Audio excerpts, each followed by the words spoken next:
Question number 7. How do you build and manage a team? I love this question.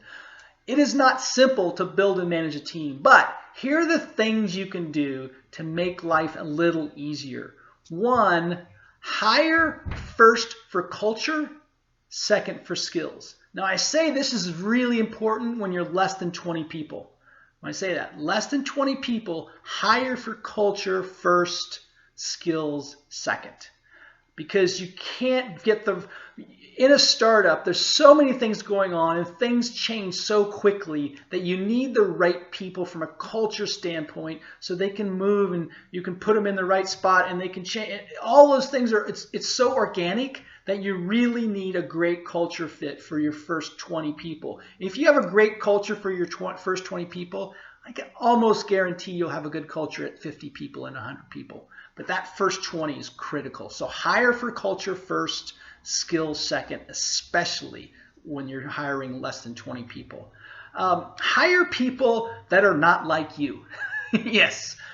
Hire people that not from your background, not from your neighborhood, not from your college, right? Hire people that are different than you because diversity brings great product development. I mean, I can't tell you how many times that I've worked with what you and I would call maybe an intern, and they had such a good idea. So hire not people like you. And that means gender, that means color, that means geographic, that means background, all those things. Hire people different than you. You'll have a great results and an amazing team if you continue that process over and over and over again. And then obviously, find smart people. I mean, that goes without saying you need to find smart people.